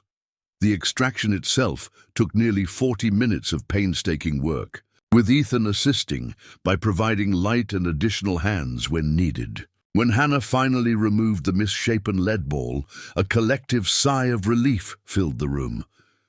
"Now comes the critical part," Mrs. Whitcomb warned, "controlling the bleeding and preventing infection." Hannah nodded, already reaching for her. "Herbal preparations. This salve contains yarrow to stop bleeding and echinacea to fight infection. I've seen it work on severe wounds when conventional treatments failed." Together, they completed the treatment and bandaging, then settled in for the vigil that would determine whether their efforts had been sufficient. Dr. Porter remained unconscious, his breathing shallow but slightly more regular. As the night deepened, most of the townspeople who had gathered outside dispersed to their homes, leaving only a few dedicated souls maintaining a vigil downstairs. In the sick room, Hannah, Ethan, and Mrs. Whitcomb took turns watching over the doctor. During one quiet period, while Ethan had stepped out to check on their horses, Mrs. Whitcomb broke the silence. "I must apologize, Mrs. Blackwell." Hannah looked up, surprised. "For what?" "For judging you so harshly when we met today," the older woman replied, straightening the blanket over Dr. Porter with practiced hands. "I saw only your scars and made assumptions about everything else." Hannah nodded, accepting the apology. Without resentment. "It's a common reaction. People see the marks and forget there's a person behind them." "Yes, well, I should have known better." Mrs. Whitcomb's expression grew distant. "Working in those field hospitals, I saw so many young men with terrible injuries. The brave ones weren't those without scars. They were the ones who learned to carry their wounds with dignity." The unexpected depth beneath Mrs. Whitcomb's polished exterior reminded Hannah yet again not to make the same mistake others made with her, judging based on surface appearances. "Your nursing skills are impressive," Hannah observed. "Silver Creek could benefit from such experience. Dr. Porter has been managing alone for too long." A shadow crossed Mrs. Whitcomb's face. "My husband would never approve.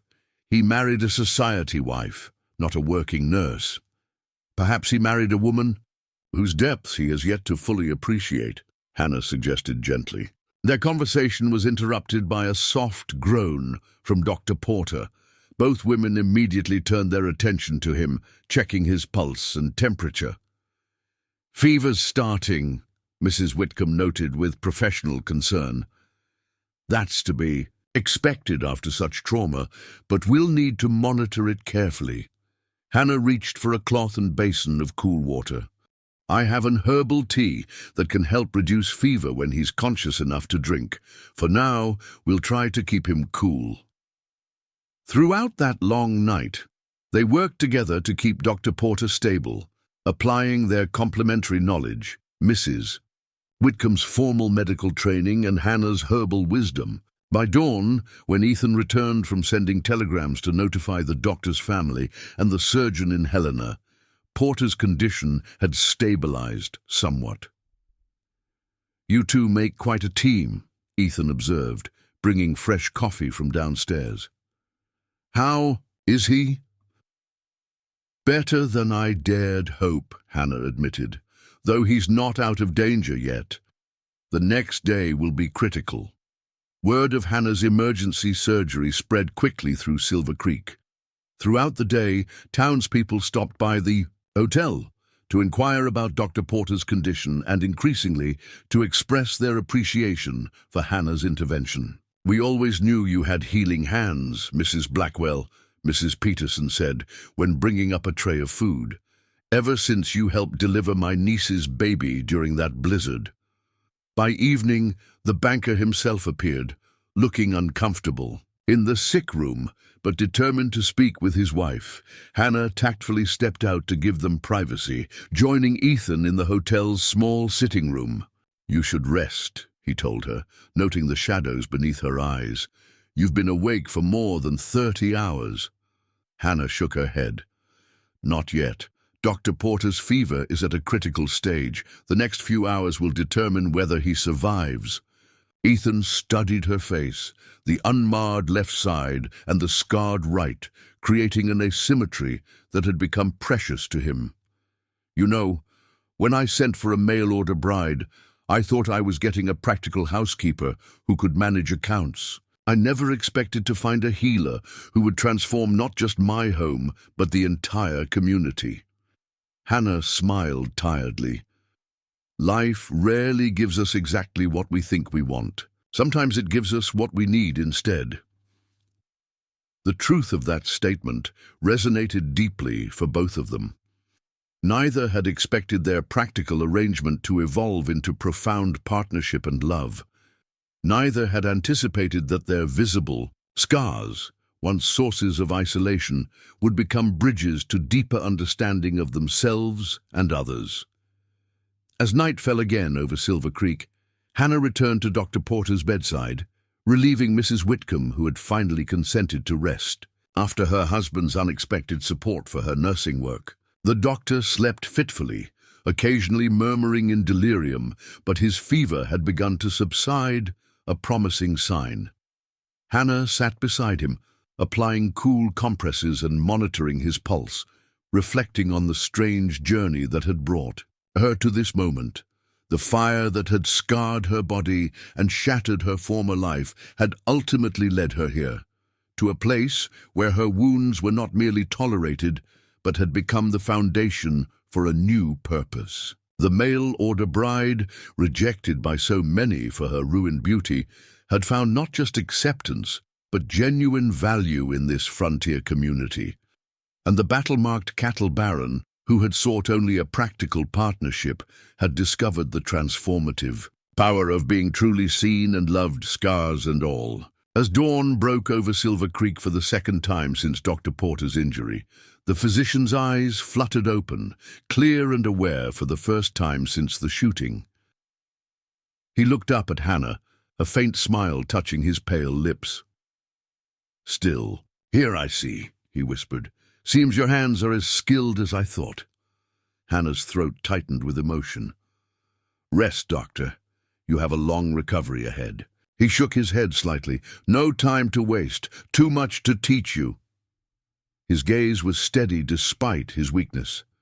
"You saved my life, Mrs. Blackwell. Now, will you help me save others?" The question hung in the air between them, not just about medical training now, but about embracing a larger purpose born from her own suffering and healing. Hannah thought of all the people who might benefit from a healer who understood that wounds went deeper than flesh, that recovery involved both body and spirit. "Yes," she said simply, "I will." The news of Dr. Porter's survival spread through Silver Creek like wildfire, and with it the story of how Hannah Blackwell, the scarred mail-order bride, had extracted a bullet and saved his life. What had begun as whispered gossip about her disfigurement transformed into admiring accounts of her steady hands and remarkable courage. "It's as though they're seeing an entirely different person," Hannah remarked to Ethan one evening as they rode back to Whispering Pines after her day of training with the recovering doctor. "Yet I haven't changed at all." "You haven't," Ethan agreed, "but their vision has. People tend to see what they're looking for, either flaws or strengths. Now they're finally looking past your scars to what lies beneath." 3 months had passed since the shooting, and autumn had painted the Montana landscape in rich golds and crimsons. Dr. Porter had recovered enough to resume limited practice, with Hannah serving as his apprentice 2 days each week. Their partnership had already improved medical care in the region, combining his formal training with her knowledge of herbal remedies and her particular gift for treating burns and wound care. The arrangement had required adjustments at Whispering Pines. On the days Hannah was in town, Mabel Garrett took charge of the household, while Ethan managed the ranch books that had previously been Hannah's domain. Yet rather than straining their marriage, these changes had strengthened it, creating new appreciation for each other's contributions. "Mrs. Blackwell," a voice called out as they approached the ranch. Jim Garrett rode toward them, waving his hat to catch their attention. "Telegram came from town for you. Seemed important, so I rode out to meet you." Hannah exchanged a puzzled glance with Ethan. Telegrams were rare at Whispering Pines, usually reserved for cattle business or emergencies. She took the folded paper from Jim's outstretched hand, opening it with a slight feeling of trepidation. Her eyes widened as she read the brief message. "It's from Chicago. My aunt has fallen ill and asks for me." She looked up at Ethan, conflict written across her face. "Typhoid fever. The doctor gives little hope for recovery." Ethan's expression softened with immediate understanding. "When can you be ready to leave?" The simple question, absent of objection or debate, exemplified the partnership they had built. Some husbands might have questioned the necessity of such a journey or prioritized ranch matters above family obligations. Ethan simply accepted that she needed to go and focused on making it possible. "The eastbound train leaves tomorrow morning," Hannah said, mentally calculating what needed to be arranged. "I could be packed by then if—" "I'll ride back to town and secure your ticket," Ethan interrupted. "Jim can escort you to the house and help with preparations." Hannah reached across the space between their horses, grasping Ethan's hand. "Thank you." His fingers tightened around hers briefly. "Family is family, Hannah. You've spoken of your aunt's kindness after the fire. Of course you must go to her." That evening was a flurry of activity as Hannah packed for the long journey and organized household matters for what might be an extended absence. Mabel promised to manage the house, while Dr. Porter, notified of the situation, assured Hannah that her patients would be cared for. In the privacy of their bedroom, as Hannah folded the last of her clothing into a carpet bag, Ethan approached with something clutched in his hand. "I want you to take this," he said, opening his palm to reveal a small leather pouch. Hannah recognized it immediately, the lucky piece he'd carried through his cavalry days and the Apache ambush. Inside was a silver medallion, worn smooth on one edge where his thumb had rubbed it countless times. "Ethan, I couldn't," she protested. "You've carried this through all your battles. And now you're facing your own," he replied quietly. "Returning to Chicago means confronting the place where you were seen only for your scars. This is a reminder that someone sees beyond them." The gesture touched Hannah deeply. This reserved man, who rarely expressed emotion in flowery words, had found a way to send his strength with her. She took the pouch, tucking it into her dress, pocket close to her heart. "I'll bring it back to you," she promised. "I know you will." His confidence was absolute. Then, with uncharacteristic hesitation, he added, "There's something else I want to say before you go." Hannah looked up, curious about his suddenly serious tone. "When you first came here, I offered you a practical arrangement," Ethan began, his words careful but intent. "I thought that was all I could manage, all I deserved after." He gestured toward his scarred face and maimed hand. "But you've shown me otherwise. You've made me understand that wounds can heal without disappearing, that scars can be marks of strength rather than damage." He took her hands in his, the calloused fingers of his right entwining with hers, the incomplete left completing the circle. "What I'm trying to say, Hannah, is that I love you, not just as my partner or helpmate, but with everything I am. I should have told you sooner, but—" Hannah pressed her fingers gently against his lips, stopping his words. "You've told me every day in 100 different ways. In how you look at me, how you value my thoughts, how you support my decisions." Her eyes shimmered with emotion. "And I love you too, not despite your scars, but with them, because of them, alongside them." Their embrace held all the tenderness and passion that had grown between them over the months of their marriage, a connection that had begun as practical necessity, but had transformed into something neither had dared to hope for when arranging their mail-order match. The journey to Chicago seemed both endless and dreamlike to Hannah. As the train carried her eastward, away from the open spaces and honest acceptance of Montana, toward the crowded streets and social constraints of her former home, she found herself viewing the approaching city through changed eyes. Chicago had grown even larger in her absence, its buildings reaching higher, its streets more crowded, its pace more frantic. As Hannah's cab moved through familiar neighborhoods toward her aunt's modest apartment above the millinery shop, she noticed how people's gazes slid across her scarred face with the practiced avoidance she had once found so painful. Yet now, those reactions held little power to wound her. The stares and whispers that had once driven her to hide behind arranged hair and high collars now seemed merely sad, evidence of limited vision rather than personal rejection. Her aunt's condition was worse than Hannah had feared. Clara Matthews lay in her small bedroom, her once plump frame wasted by typhoid, her skin yellowed and her eyes bright with fever. When she recognized Hannah, tears slid down her hollow cheeks. "You came," she whispered. "I wasn't sure you would, after I encouraged you to go so far away." "Of course I came," Hannah replied, taking her aunt's burning hand between her cool ones. "You were the only one who stood by me after the fire. How could I not come now?" In the days that followed, Hannah divided her time between nursing her aunt and handling the practical matters that illness necessitated.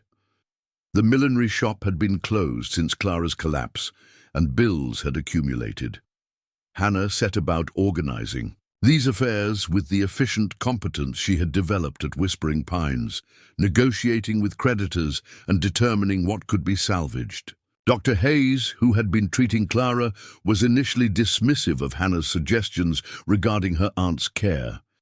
His expression when looking at Hannah's scarred face betrayed the same discomfort she had once encountered everywhere in Chicago. "Mrs. Blackwell, while I appreciate your concern, I assure you that I am following the most modern medical protocols," he said stiffly when Hannah questioned the wisdom of withholding fluids.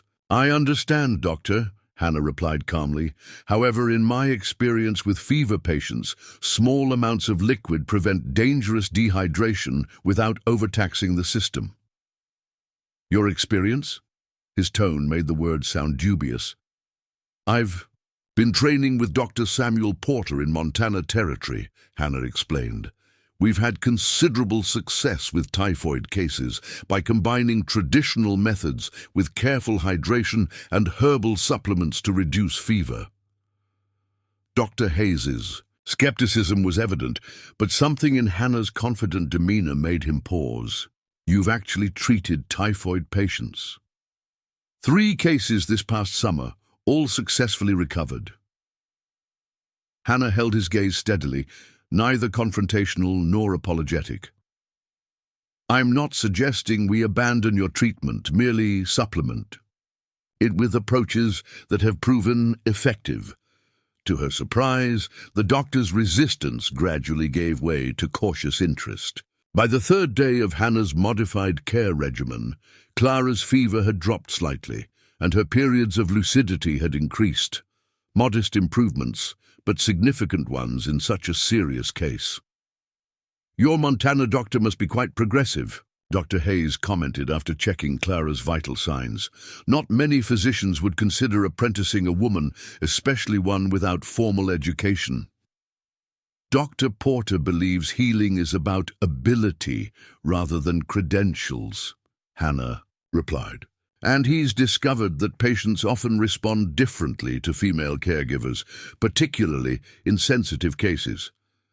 As her aunt's condition slowly stabilized, word spread through the neighborhood about the scarred woman with healing hands. Cautiously at first, then with increasing frequency, neighbors began to call at the apartment, seeking Hannah's advice for various ailments. Mrs. Finley brought her young son with a persistent cough that conventional syrups hadn't touched. Hannah prepared a special tea of wild cherry bark and honey that eased his breathing within days. Old Mr. Gunderson, who suffered from debilitating joint pain, found relief from a salve Hannah created using herbs she purchased from an apothecary. These small successes created ripples through the community that had once shunned her. People who had previously crossed the street to avoid encountering her scarred face now sought her out directly, their medical needs overcoming social discomfort. One afternoon, as Hannah was returning from the apothecary with supplies, she encountered Margaret Wilson on the street, a woman who had once been among her closest friends before the fire. "Hannah!" Margaret called, hurrying to catch up. "I heard you were back in Chicago. You look... well..." Hannah studied her former friend, noting the awkward way Margaret's gaze darted away from her scars. "Thank you, Margaret. I am well. Montana agrees with me. So I've heard. They say you're married to a rancher." Margaret's tone held a note of surprised approval, as though she had never expected Hannah to find a husband after her disfigurement. "And you're studying medicine? How unusual." "Not in Montana," Hannah replied. "Out there, capability matters more than convention." Margaret appeared flustered by this direct reference to the social constraints both women had once taken for granted. "Well, I'm glad things worked out for you. After the fire, we all worried so." "Did you?" Hannah asked gently. "I don't recall seeing you during those difficult months." The simple observation, delivered without bitterness but with unflinching honesty, caused Margaret to flush with embarrassment. That is, it was difficult to know what to say, how to help. "A simple visit would have been enough," Hannah said. "Just acknowledgement that I was still the same person inside, despite my changed appearance." Margaret's discomfort was evident, but something in Hannah's calm dignity prevented her from making excuses. "You're right," she admitted finally. "We failed you. I failed you as friends. The truth is, your scars reminded us how quickly everything can change, how fragile our security really is. It was easier to look away than to face that reality." The candid admission surprised Hannah. "Thank you for your honesty, Margaret. It means more than platitudes or belated sympathy." As they parted ways, Hannah realized how profoundly her perspective had changed. Once, such an encounter would have left her feeling rejected and worthless. Now, she recognized that Margaret's avoidance had never truly been about Hannah's scars. It had been about Margaret's own fears and limitations. That evening, as Hannah prepared a medicinal tea for her aunt, Clara watched her with lucid eyes that missed nothing. Though still weak, the older woman had begun to show definite signs of recovery. "You've changed," Clara observed. "It's not just how you carry yourself, though that's part of it. It's as though you've grown into your skin. All of it, even the scarred parts." Hannah smiled, stirring honey into the herbal infusion. "I suppose I have. Ethan helped me see my scars as geography rather than disfigurement, landscapes that tell the story of where I've been, what I've survived."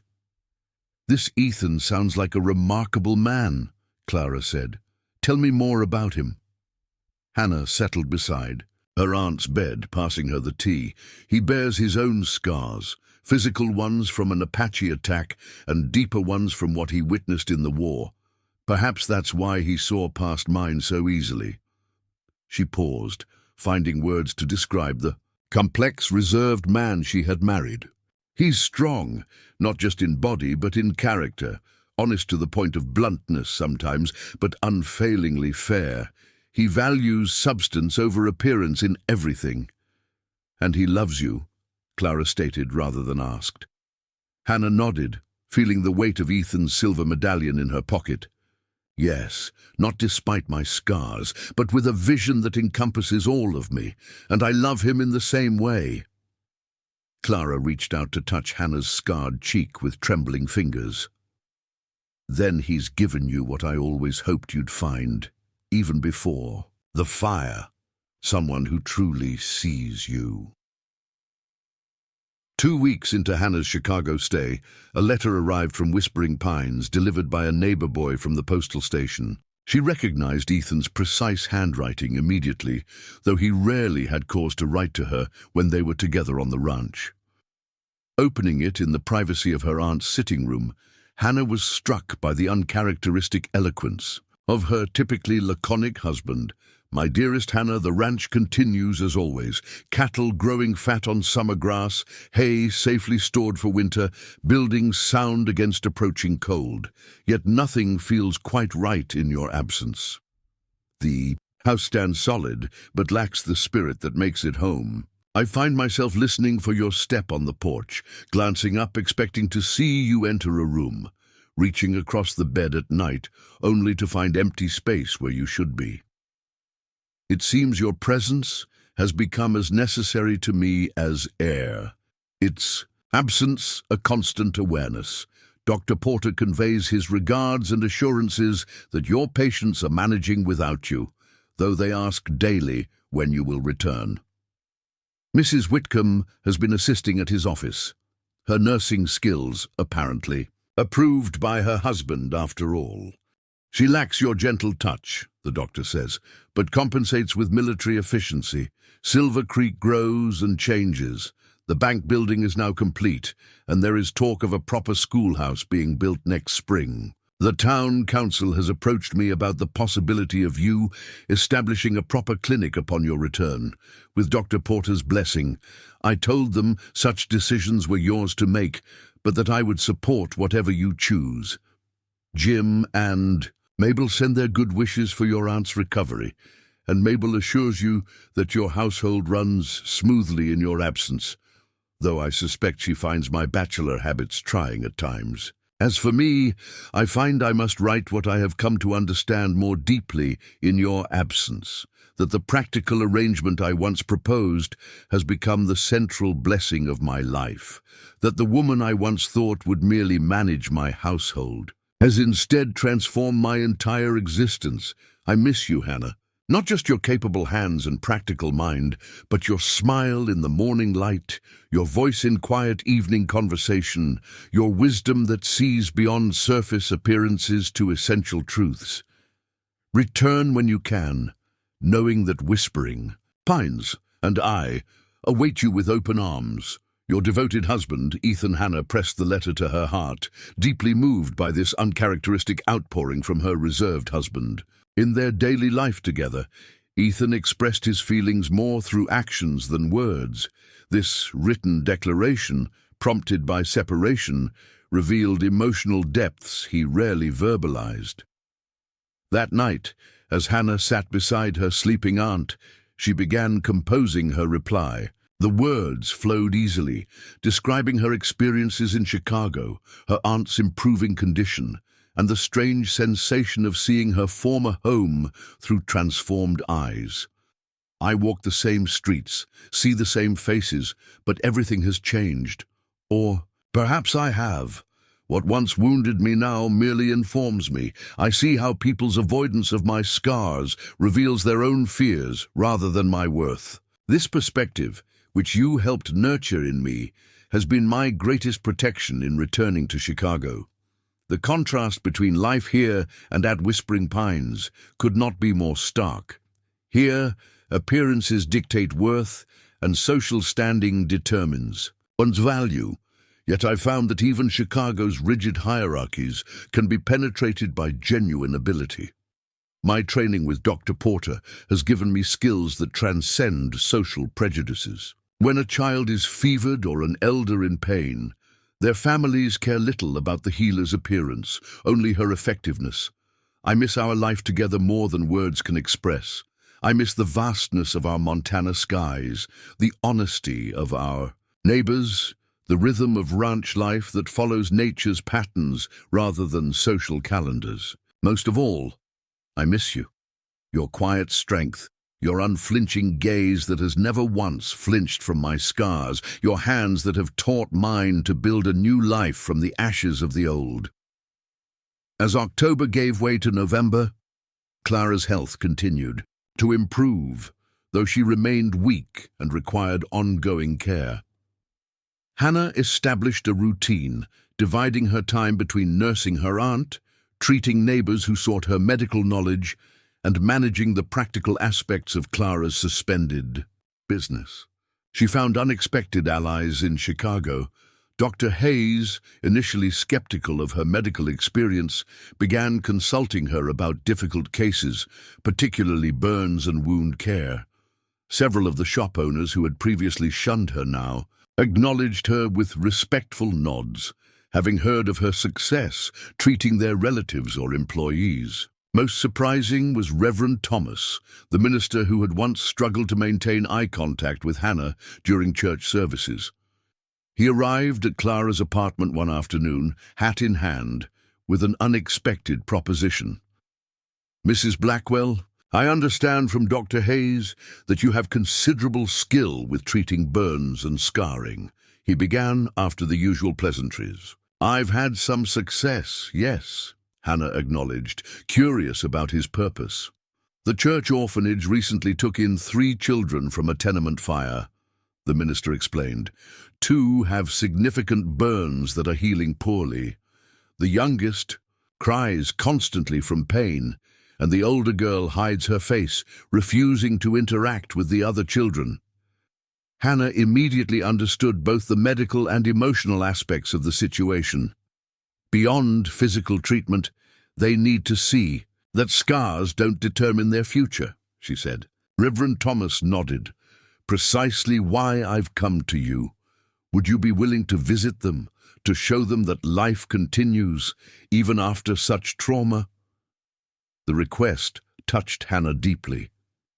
3 years ago, when her own scars were fresh and her spirit raw with loss, she had longed for exactly this kind of hope, visible proof that disfigurement wasn't a life sentence to isolation and pity. "Of course I'll come," she said without hesitation. "This afternoon, if possible." The church orphanage was a spartanly furnished but clean establishment on the city's west side, housing some 20 children under the supervision of a stern but kind-hearted matron. The burned children had been placed in a separate room, partly for their medical needs, and partly, Hannah suspected, to shield the other orphans from their disturbing appearance. The youngest, a boy of perhaps 4, lay whimpering on a small cot, his arms and chest wrapped in bandages that showed signs of infection. The older child, a girl of about 9, sat in the corner with her back to the door, her dark hair arranged to cover as much of her face as possible. Hannah approached slowly, speaking in a gentle voice. "Hello there. My name is Hannah. I've come to help with your burns." The boy merely whimpered louder, while the girl didn't move or acknowledge Hannah's presence. Neither reaction was surprising. Hannah remembered all too well the combination of physical pain and emotional withdrawal that accompanied severe burns. Instead of pressing them to respond, Hannah pulled a chair into their line of sight and sat down where both children could see her clearly. Then, deliberately, she turned her head to fully reveal the scarred right side of her face. "I had a fire. 2, she said simply. 3 years ago, my face and neck and shoulder were badly burned, just like you've been hurt." The girl in the corner shifted slightly, one eye peering through her concealing hair to study Hannah's scars. The boy's whimpers subsided to hiccuping breaths as he stared with undisguised curiosity. "It hurt very much at first," Hannah continued, "and I was very sad and frightened about how I looked. I thought no one would ever want to be my friend or talk to me again. That's what happened," the girl whispered, speaking for the first time. "Everyone stares or looks away." Hannah nodded in understanding. "Yes, people do that, but that's about their discomfort, not about your worth. And over time, I discovered something important. The people who truly matter will see beyond your scars to who you really are inside." As she spoke, Hannah opened her medical bag and began preparing the herbal salve she had found most effective for burn healing and pain relief. The familiar routine of measuring and mixing seemed to comfort the children, giving them something to focus on besides their trauma. "Did you find people who didn't care about your face?" the boy asked, his pain momentarily forgotten in his fascination with this adult who shared his condition. Hannah smiled, thinking of Ethan, of Dr. Porter, of the community that had embraced her at Whispering Pines. "I did. I found a whole new life where my scars matter far less than what I can do and who I am inside." Over the next hour, Hannah gently cleaned and treated the children's burns, explaining each step of the process and sharing age-appropriate versions of her own recovery journey. By the time she had finished applying fresh bandages infused with her special salve, both children were noticeably calmer. "I'll come back tomorrow with more medicine," Hannah promised as she packed her supplies. "And I'll bring some pictures of Montana, where I live now. Would you like that?" Both children nodded, their initial withdrawal replaced by cautious trust. The girl had even pushed her hair back from her face, no longer hiding her burns from Hannah's accepting gaze. As Hannah prepared to leave, the matron pulled her aside. "It's remarkable," she said quietly. "We've had doctors and nurses, but no one has reached them like you did today. What's your secret?" Hannah considered the question thoughtfully. "It's not a secret, really. They needed to see someone who had walked the path before them and found hope on the other side. All the medical treatment in the world can't provide that kind of healing."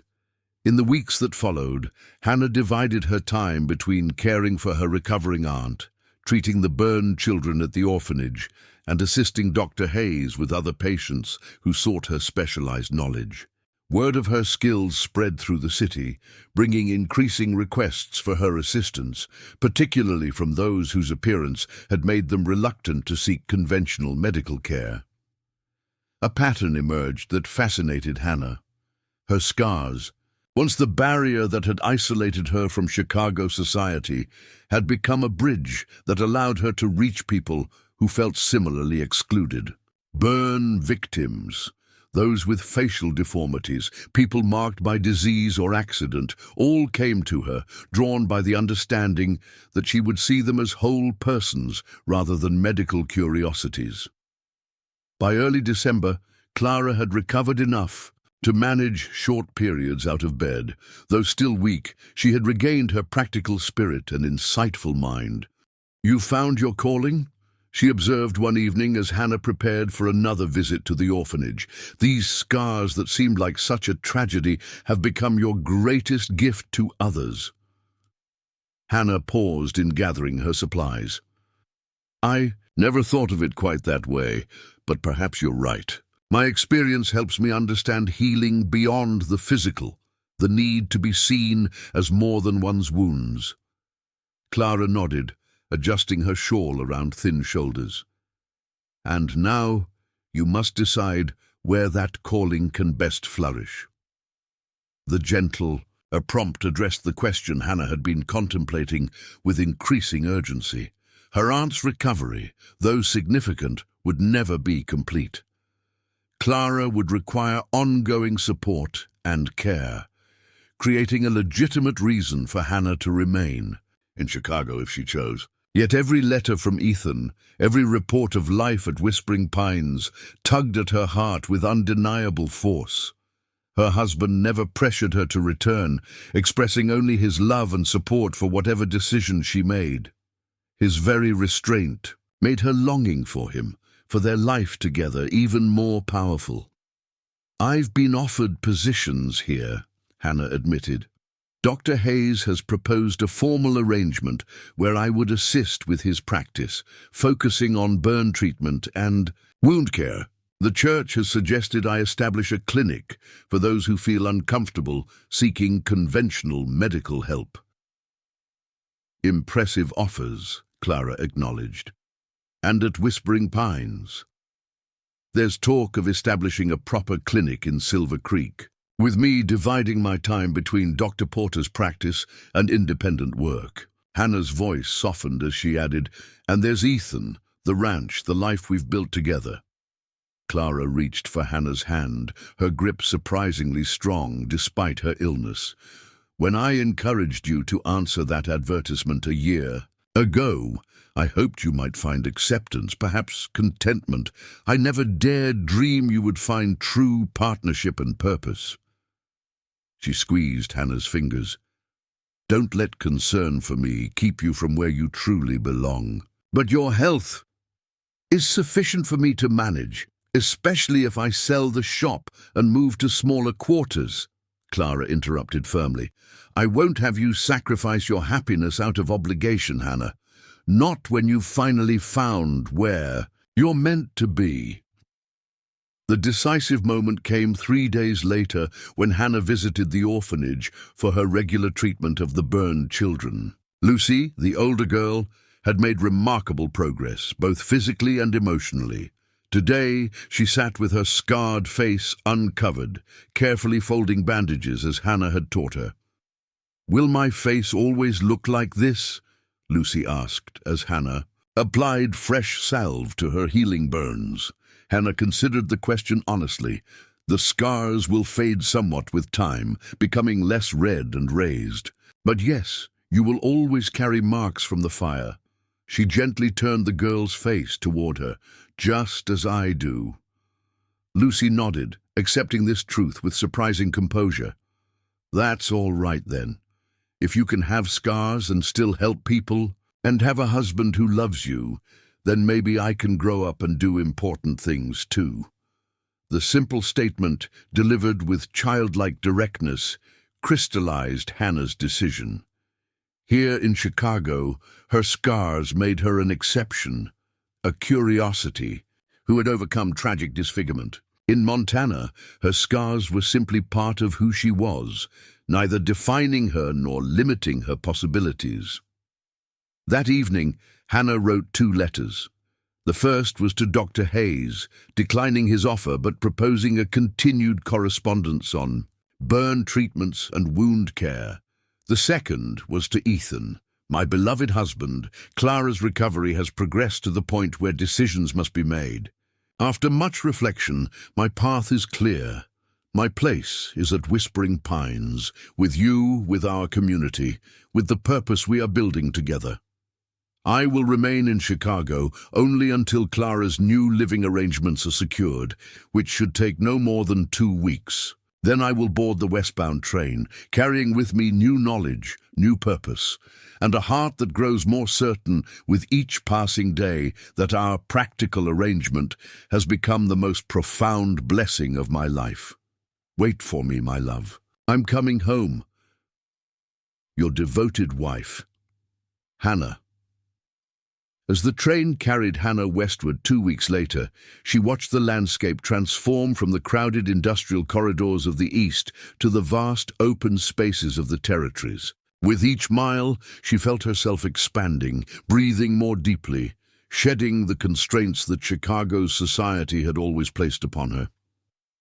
Clara had settled into a small but comfortable apartment near Dr. Hayes's practice, where she would assist with bookkeeping in exchange for reduced rent. The millinery shop had been sold to a young woman with entrepreneurial ambitions, ensuring Clara would have sufficient funds for her needs. At the orphanage, arrangements had been made for Hannah's burn salve to be regularly supplied, with detailed instructions for its application. Lucy had been made a helper in the infirmary, her own healing scars becoming a source of comfort to newly injured children, a pattern that mirrored Hannah's own journey from victim to healer. As the train pulled into Silver Creek Small Station on a crisp December afternoon, Hannah gathered her belongings with a sense of homecoming that transcended mere geography. Through the window, she could see Ethan waiting on the platform, his tall figure immediately recognizable despite the crowd. When she descended from the train, their eyes met across the intervening space, hers scarred but shining with joy, his weathered by sun and marked by his own past battles. No words were necessary as they came together, their embrace communicating everything that mattered. "Welcome home," Ethan said simply when they finally stepped apart, his voice rough with emotion. Hannah smiled up at him, her scarred face radiant with certainty.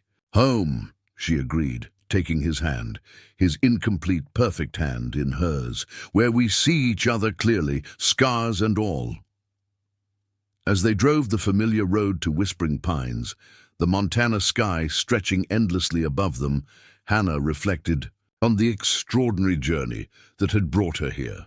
From the Chicago fire that had scarred her body and shattered her former life, to the mail-order arrangement that had seemed her only option, to this moment of complete belonging beside the man who had first seen her true worth. The mail-order bride, rejected for being too scarred, had found not just acceptance but profound purpose. And the battle-marked cattle baron, who had sought only a practical partnership, had discovered the transformative power of seeing beyond surface wounds to the beauty and strength beneath. Their scars, once sources of isolation and judgment, had become the very bridges that connected them to each other and to a life richer than either had dared to imagine when crafting their practical arrangement. As Whispering Pines came into view, golden in the late afternoon light, Hannah reached into her pocket, feeling the silver medallion Ethan had entrusted to her for the journey. She placed it in his hand as they paused at the top of the rise overlooking their ranch. "I kept it safe," she said, "just as you asked." Ethan closed his fingers around the medallion, then reached for her hand again, placing the silver token in her palm and folding her fingers around it. "Keep it," he said, "not for luck anymore, but as a reminder." "Of what?" Hannah asked. His smile deepened the scar that traced from temple to jaw, the mark that had once defined him to strangers, but now was simply one feature of the face she loved beyond measure. "That sometimes our deepest wounds lead us to our greatest healing," he replied. "And that beauty isn't found in perfection, but in being truly seen, completely honestly, scars and all." Together they descended the slope toward home, their entwined shadows stretching before them across the land they had claimed and the life they had built. Two people marked by fire and battle, transformed not by the absence of scars, but by the presence of love that saw beyond them to the essential truth beneath. Up next, you've got two more standout stories right on your screen. If this one hit the mark, you won't want to pass these up. Just click and check them out. And don't forget to subscribe and turn on the notification bell so you don't miss any upload from us.